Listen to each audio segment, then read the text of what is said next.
Israel terus menyerang Palestina di jalur Gaza, korban pun berjatuhan. Akibat serangan militer Israel, lebih dari 100 korban jiwa warga Palestina tewas, termasuk anak-anak. Di tengah serangan Israel, pimpinan Hamas Ismail Haniyeh menyurati Presiden Joko Widodo.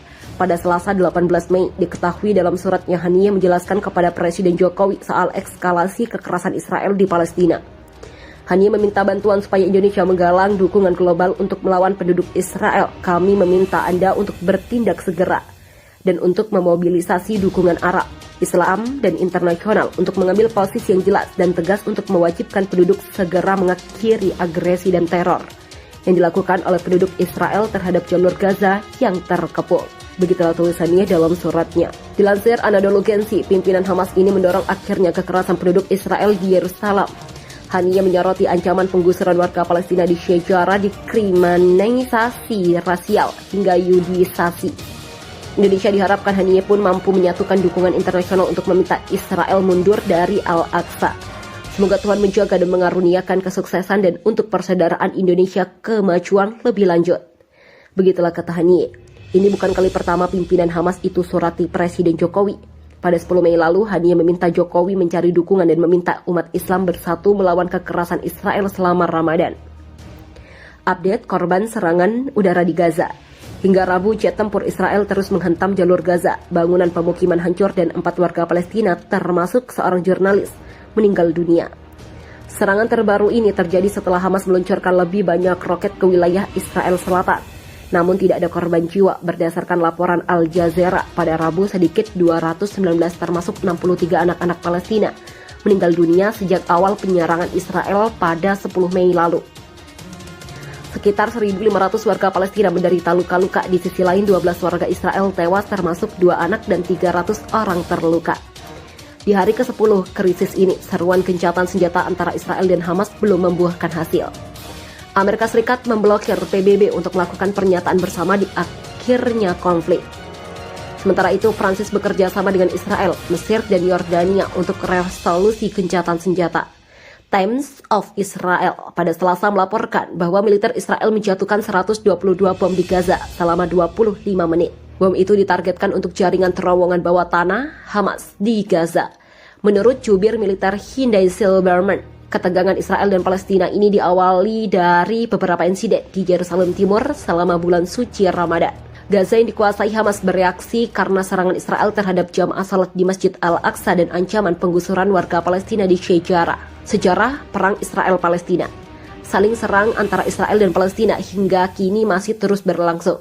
Kedua negara telah saling melepaskan rudal hingga menyebabkan korban di kedua belah pihak. Bahkan akibatnya saling serang itu juga menelan korban tewas anak-anak. Diketahui konflik terbaru antara Israel dan Palestina bermula dari upaya Israel menggusur warga Palestina di Syejara, Yerusalem Timur. Warga Palestina membalas upaya itu dengan unjuk rasa. Aksi unjuk rasa direspon Israel dengan memasang blokade polisi dan melakukan pengusiran. Ketegangan semakin meningkat pasca kerusuhan yang terjadi di Masjid Al-Aqsa Jumat 7 Mei malam. Saat itu polisi Israel membubarkan warga Palestina yang tengah melaksanakan salat tarawih. Kemudian pada Senin, faksi Hamas di jalur Gaza menambahkan roket ke arah Tel Aviv dan sejumlah wilayah Israel lainnya sebagai respon atas tindakan Israel di Yerusalem. Serangan roket Hamas dibalas Israel dengan membombardir jalur Gaza menggunakan jet tempur yang mengakibatkan kerusakan bangunan dan korban jiwa. Akibatnya 35 warga Palestina tewas di jalur Gaza dan ratusan lainnya terluka saat kerusuhan di Masjid Al-Aqsa. Sementara itu, Israel melaporkan 5 warganya tewas akibat serangan roket yang dilancarkan Hamas. Akibat konflik ini, negara-negara di dunia terbelah dua dalam menanggapi konflik terbaru antara Israel dan Palestina. Bagaimana sebenarnya sejarah konflik Israel dan Palestina? Dikutip dari Kompas.com, mengutip historinya, segala bermula dari kelahiran gerakan Zionis yang akhir abad 19 di kalangan Yahudi yang tinggal di wilayah Kekaisaran Rusia. Pada waktu itu, kaum Yahudi di Kekaisaran Rusia mendambakan berdirinya sebuah negara Yahudi di mana mereka bisa tinggal dengan damai tanpa persekusi. Pada 1896, Theodor Herzl, seorang jurnalis Yahudi Austria, merilis pamflet berjudul Negara Yahudi. Menurut Theodor Herzl, Berdirinya negara Yahudi adalah salah satunya cara untuk melindungi kaum Yahudi dari persekusi dan antisemitisme. Herzl kemudian menjadi pemimpin gerakan Zionisme dan menggelar Kongres Zionis pertama di Swiss pada 1897. Peran Inggris. Gerakan Zionisme tidak langsung memiliki Palestina sebagai tempat berdirinya negara Yahudi. Sejumlah lokasi sempat dipertimbangkan Agenda dan Argentina. Namun kaum Zionis akhirnya memilih Palestina berdasarkan keyakinan bahwa tanah tersebut adalah tanah suci yang dijanjikan bagi bangsa Yahudi oleh Tuhan. Pasca keruntuhan Kesultanan Ottoman 1914, kerajaan Inggris mengambil alih kekuasaan atas tanah Palestina sebagai bagian dari perjanjian Sykes-Picot. Perjanjian tersebut merupakan kesepakatan antara Imperium Inggris dan Perancis yang sepakat untuk membagi wilayah timur berdasarkan kepentingan mereka.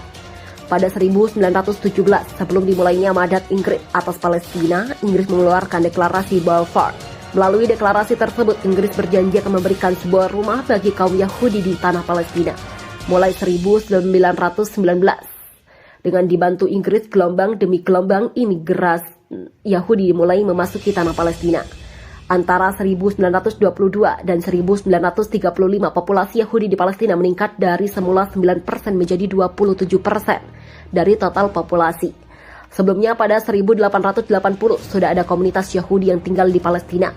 Mereka dikenal dengan sebutan Yisnov dan menyumbang 3% dari total populasi Palestina. Berkebalikan dengan Yaum Yahudi Zionis yang masuk ke Palestina. Kaum Yahudi Yisnov tidak pernah menginginkan berdirinya negara Yahudi di Palestina. Efek keganasan Hitler. Di sisi lain, jumlah imigran Yahudi yang memasuki Palestina kian bertambah setelah Nazi pimpinan Adolf Hitler mengambil alih Jerman dan memulai kebijakan antisemitisme. Antara 1933 dan 1936, sekitar 30.000 hingga 60.000 kaum Yahudi Eropa tercatat memasuki Palestina. Terus bertambahnya kaum Yahudi yang memasuki Palestina membuat warga Palestina pada tahun 1936 melancarkan pemberontakan terhadap Inggris yang menduduki terciptanya koloni Zionis di tanah air mereka. Pemberontakan pertama terjadi di Timur Tengah. Inggris menghancurkan pemberontakan yang berlangsung hingga 1939 itu. Mereka menghancurkan sedikitnya 2.000 rumah warga Palestina yang memasukkan 9.000 warga Palestina ke kamp konsentrasi, di mana mereka diinterogasi dan disiksa.